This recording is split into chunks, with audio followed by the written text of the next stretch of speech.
Ahí está.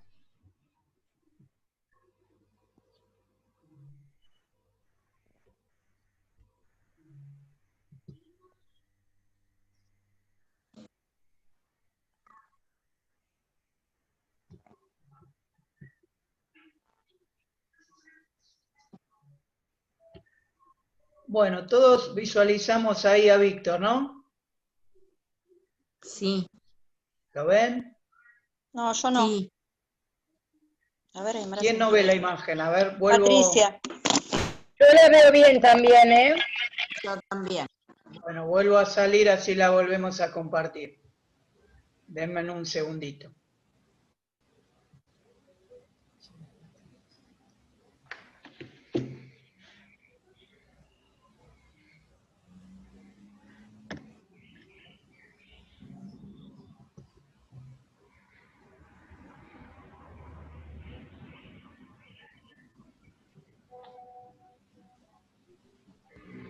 Ahora sí. Ahora lo veo. Bien.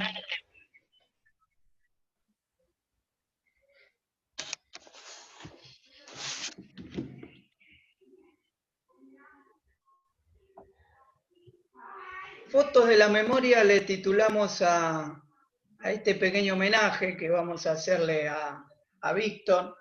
Él participa de un pequeño documental con su voz en off y voy a comenzar con palabras de él. Disparar, cazar realidades, inventar combinaciones, relacionar objetos, ideas, tiempo, es encontrar el momento adecuado para hacerlo. Es saber elegir el detalle, la luz cambia, es tarde, y a veces sacar una foto es jugarse la vida. Películas, rastros de rasgos, sombras y luces, la escala de grises, el negro infinito, el brillo del blanco, la luz. Corría agosto de 1979 y a Víctor lo secuestran de su domicilio en Valentín Alsina, junto a su mujer Laura Sioane y su hija de 2 meses.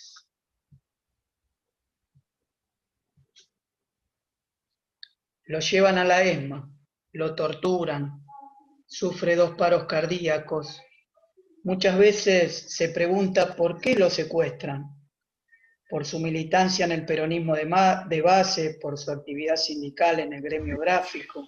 Es cierto que después de sufrir unos meses en el infierno de Capucha, en enero del 80 lo bajan para realizar un trabajo esclavo al sótano de la ESMA.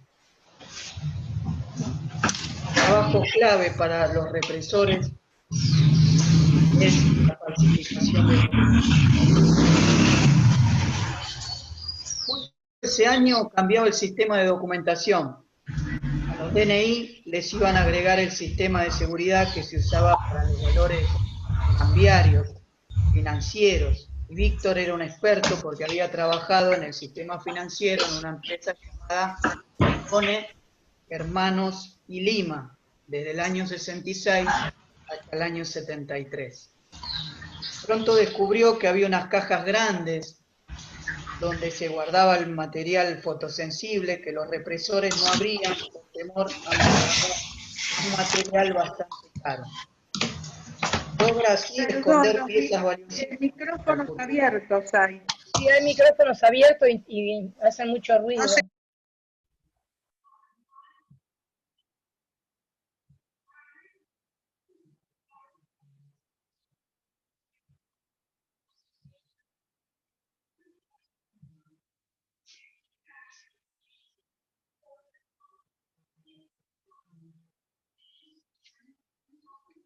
Pronto descubre que había unas cajas grandes donde se guardaba el material fotosensible que los represores no abrían por temor a malgastar un material bastante caro. Y así logra esconder piezas valiosísimas para el futuro, para la memoria. Víctor recupera la libertad recién el 3 de diciembre de 1983, una semana antes del retorno de la democracia. pero la visita a su casa se extiende hasta agosto del año 84. Los grupos de tareas constantemente lo visitaban en su domicilio de la localidad de José C. Paz. El único medio que se anima a publicar esas fotos que rescata Víctor, son más de 100 fotos de los represores, fotos del lugar que van a ser claves en el futuro, como decíamos, es el diario La Voz. Víctor, en una conferencia de prensa, anuncia esta documentación que él tiene, y este diario La Voz es el único que en agosto del 84 publica por primera vez las fotos que había rescatado Basterra. En mayo del 84 ya él se había acercado al Teatro San Martín, donde funcionaba la CONADEP. Es acompañado por un compañero, tratando de que lo siga por las dudas de que lo secuestren con toda la documentación. Pero le pide a la CONADEP que no dé a conocer su identidad. Fueron claves, como decíamos, en el juicio a la E. Yo hablo siempre de una construcción paciente. Conozco la potencialidad que tiene nuestra patria y existe la posibilidad de reconstruirnos mínimamente y a partir de ahí ir hacia un destino de grandeza. Volver a atar el hilo histórico es cuestión de tiempo, pero es importante que cada vez más manos aten ese hilo de la historia. Es importante no olvidar a los compañeros. El informe Basterra, como se le llamó en las causas, contiene fotos del lugar, como decíamos, contiene fotos de los represores y también contiene fotos de los compañeros, porque Víctor ya en los últimos meses, cuando los represores estaban levantando el lugar, logra rescatar una bolsa con fotos de los compañeros y la guarda, así como había sacado una por una esa foto de los represores, logra llevarse también la de los compañeros.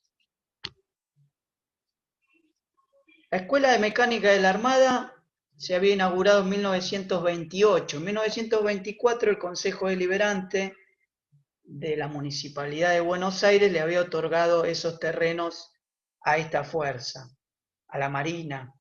¿Sí? En 1928 queda inaugurada, después de unos años de construir el lugar. En ese lugar funcionaban varios edificios.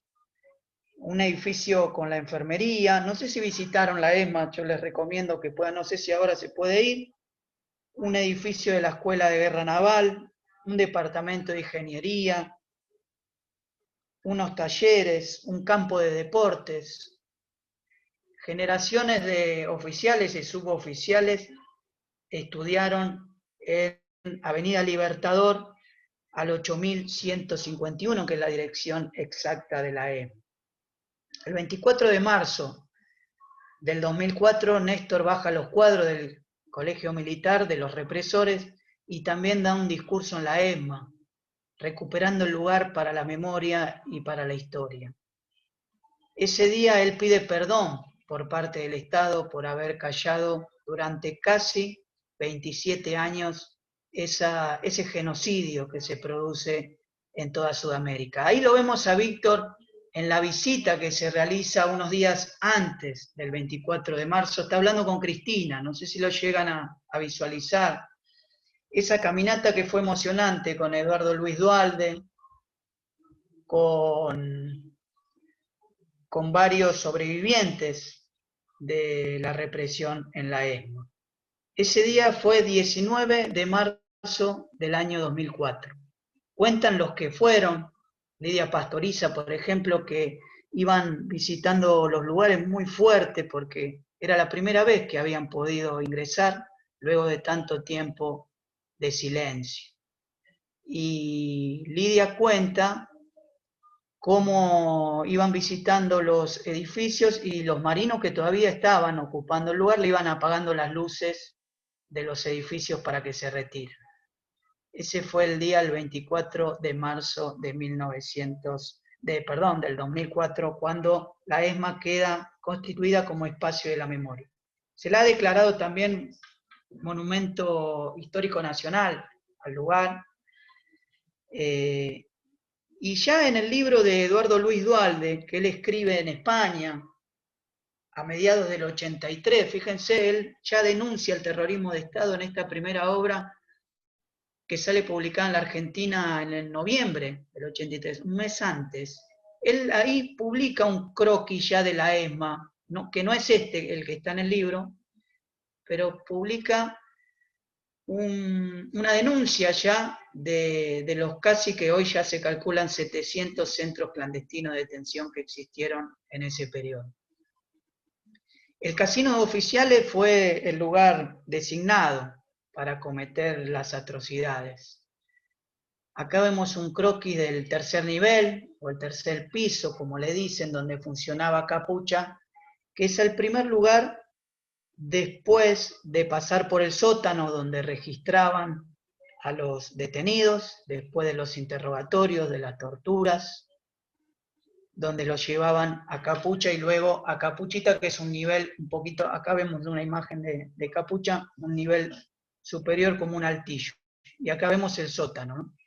Víctor trabajó en este sótano, en esta tarea que dijimos de falsificación de documentos. A partir de enero del 80, lo bajan, como dice Víctor en un testimonio, a este lugar donde tenía un montón de compartimientos, donde funcionaba un comedor, donde comían los detenidos, funcionaba una pieza muy grande que se le llamaba la huevera, que era una sala de tortura, donde producían los interrogatorios. Funcionaba también una imprenta, una sala con sellos, y ese laboratorio donde trabajaba Víctor falsificando esta documentación y donde pudo fotografiar a casi 100 represores del lugar. Así es como está hoy el lugar. Me tocó visitarlo en el 2014, creo que hay algunas modificaciones, pero en general está este lugar que es el sótano, que tenía una escalera que iba al sótano que después la modificaron los represores. La ESMA estaba a cargo de Eduardo Emilio Macera, ¿sí? A cargo en esa junta militar de la Marina, el negro, el almirante Cero, como le decían, un tipo oscuro que tenía como mano derecha a Chamorro, a Rubén Jacinto Chamorro. También vicealmirante de la Marina, encargado de este lugar siniestro.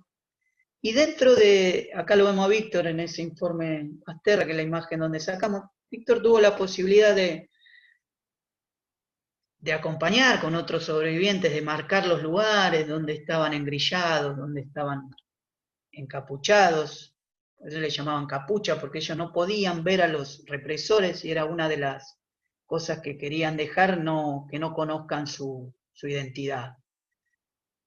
Acá vemos el diario La Voz, donde publica su primer informe. Fíjense que Víctor logra sacar una imagen de los pasillos del lugar también, que son imágenes a color, que él entrega porque él fue testigo del juicio de las juntas, y se ve en el video que él entrega toda una documentación, no se llega a ver en ese video, pero es toda la documentación donde estaban las fotos, donde estaban este flash a color que él estaba probando, donde logra sacar algunas imágenes de cómo estaba distribuido el lugar, ¿no? Algunas puertas, por donde estaba la escalera, que después también va a ser modificada. Víctor era un obrero gráfico, ¿sí? Había militado en la Federación Gráfica Bonaerense, ahí en la calle Paseo Colón, donde estaba la sede de la CGT de los argentinos, Raimundo Ongaro, Agustín Tosco, grandes dirigentes que tuvo el movimiento obrero argentino, Jorge Di Pasquale, ¿no? También víctima, detenido, desaparecido, que nunca se supo su paradero, ¿no? Ahí lo vemos a Víctor muy jovencito, y acá está la imagen donde él da el testimonio en el juicio de la Junta, que recordemos que ese juicio estaba en off, ¿no? La gente no podía escuchar lo que se estaba testimoniando. Y otro dato poco conocido es que los grupos de tarea estaban en las barras donde ellos testimoniaban, insultando a los familiares, insultando a las víctimas que se animaban a testimoniar sobre lo que había sucedido, ¿no? Esta es una de las imágenes que recopila Víctor de todos los represores. Fíjense, él logra fotografiar a Astiz, ¿sí? Que también tenía varios sobrenombres. En ese lugar funcionaba, en el casino de oficiales, este grupo de tareas que se llamaba o se denominó 3.2, ¿no? 3.3.2. O Selenio, en clave de ellos, en lenguaje de ellos, todos funcionaban con sobrenombres. Ahí lo vemos a Adolfo Donda, que hoy está detenido, ¿sí? Que también fue parte de este grupo de tareas. El grupo de tareas tenía inteligencia, tenía un grupo de operaciones, tenía un grupo de logística. En ese lugar del casino de oficiales, ese lugar siniestro, fue dividido en varios lugares, ¿sí? Uno era el sótano, como dijimos, otro era el Salón Dorado, donde era una sala de conferencias, el otro lugar que vimos Capucha, el otro lugar hacia el otro costado que era la pecera, ¿sí? El Pañol, donde llevaban todas las cosas de los detenidos. Recordemos que hasta funcionaba una inmobiliaria dentro de ese lugar, dentro de la pecera y el Pañol, donde llevaban las cosas, donde a muchos detenidos desaparecidos les robaron sus propiedades, ¿no? Ahí vemos imagen de Ricardo Cavallo, bueno, este hombre Benassi, que ahí lo vemos, Miguel Ángel, cuenta Víctor que el 3 de diciembre Benassi le dice, bueno, te vas a tu casa, pero quédate en el molde porque te vamos a estar controlando, y nunca se sabe para dónde van los vientos de la historia, así que puede ser que volvamos y están todos registrados ustedes, ¿no? Una amenaza a Víctor que, como dijimos, le duró hasta agosto del año 84, donde él denuncia que todavía los grupos de tarea lo estaban siguiendo y amenazando. Él tuvo que mudar a la familia hacia el sur, a Neuquén, para que no lo molestaran, porque él no sabía qué era lo que iba a suceder a partir de dar a conocer toda esta documentación. Ahí vemos otras imágenes. Astiz, que ya se había infiltrado dentro de las madres, en la ESMA estuvo Azucena Villaflor, recordemos, estuvieron las monjas francesas, y este hombre que dijimos, Jorge Vildosa, era uno de los encargados de ese grupo de tarea, un hombre con el Tigre Acosta. El hombre de Jorge Vildosa era el encargado de las operaciones, ¿no? El grupo de operaciones era el que salía a secuestrar. A toda hora podían llegar grupos por medio de los Falcon en esa avenida de la Felicidad, que ellos titularon así, había una posta donde los frenaban, pasaban una cadena hacia el casino de oficiales. Bueno, el Tigre, esta es la foto que le saca Víctor, que recordemos cómo saca Víctor las imágenes, las saca en sus partes interiores primero, y después se da cuenta que esos controles se van relajando y de a poco puede ir sacando esta foto de más que él le sacaba y que guardaban esas cajas para, como le dijo a un compañero, para que no se lo lleven de arriba. Un compañero, Víctor siempre recordaba, un compañero que estaba en capuchita le dice, Víctor, si zafás negro, si zafás de esta, que no se la lleven de arriba. Y él lo que recordaba siempre era eso, de poder visualizar, de que se vea la identidad de estos genocidas. Y acá vemos algunas imágenes de compañeros que él rescató y que se da cuenta que a los 15, 20 días que ingresaban al sótano, ellos los registraban, ¿no? Esta es una foto de un chico que estuvo detenido, que está desaparecido, Brodsky creo que es el apellido, que se ven las ojeras de tortura, de los golpes que tiene. Hay varias de estas que recata Víctor y que da a conocer también en este diario del juicio, que se publicó, que hay otras imágenes de los compañeros y las compañeras detenidas y detenidos desaparecidos. Acá lo vemos a Víctor en el estudio, sacando las fotos. Y yo no sé si ingresó el compañero, si ingresó Osvaldo, que es un compañero que, Fernando Broski, ahí nos puso María Laura Manildo. Gracias, María Laura.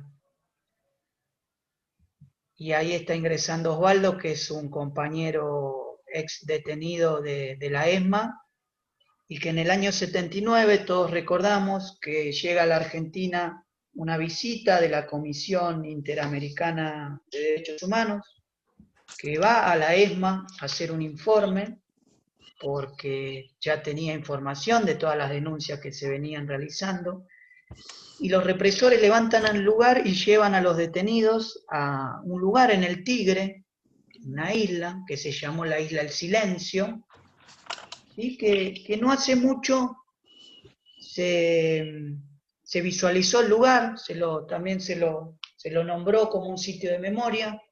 Osvaldo, bienvenido, no sé si nos escuchás. Sí, los escucho, estoy tratando de... Ahora sí.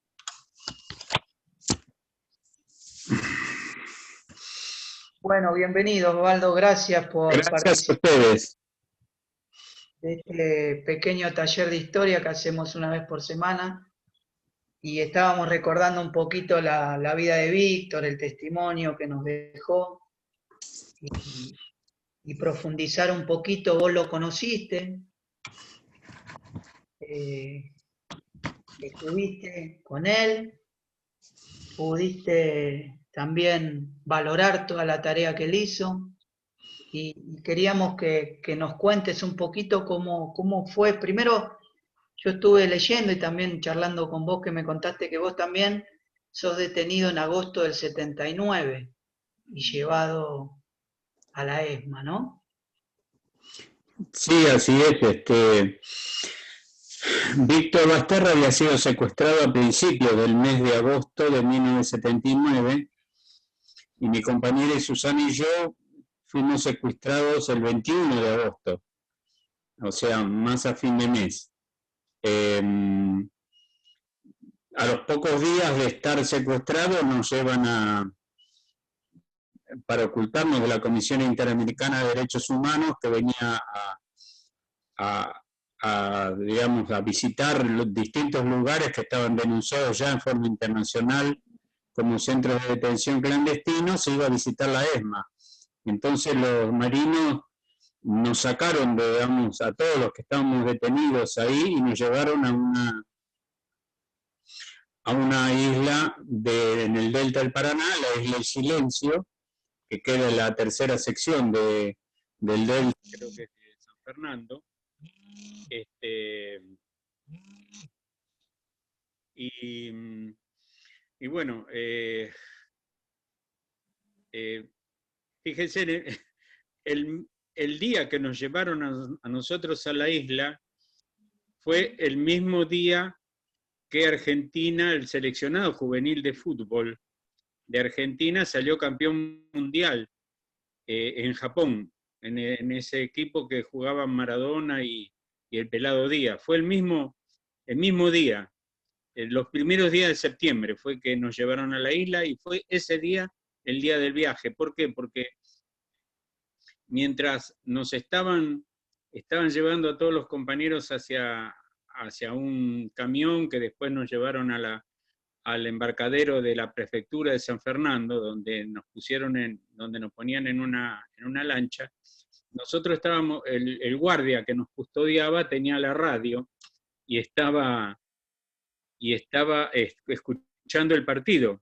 Y bueno, y fue ese día que Argentina le ganó a Rusia y salió campeón mundial juvenil, digamos, de fútbol, del Mundial de Fútbol Juvenil.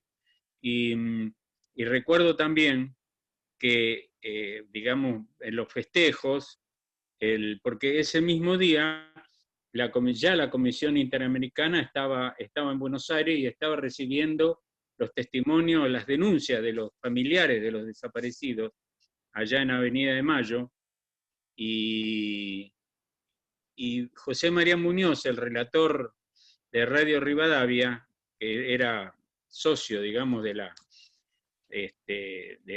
dictadura, defensor de la dictadura, proclamaba que la gente que salía a festejar lo que hiciera fuera pasar por Avenida de Mayo para demostrarle a esa gente que estaba ahí haciendo cola y a la Comisión de Derechos Humanos de la OEA que los argentinos éramos derechos humanos. Yo eso lo tengo grabado en la cabeza, digamos, ese mismo día.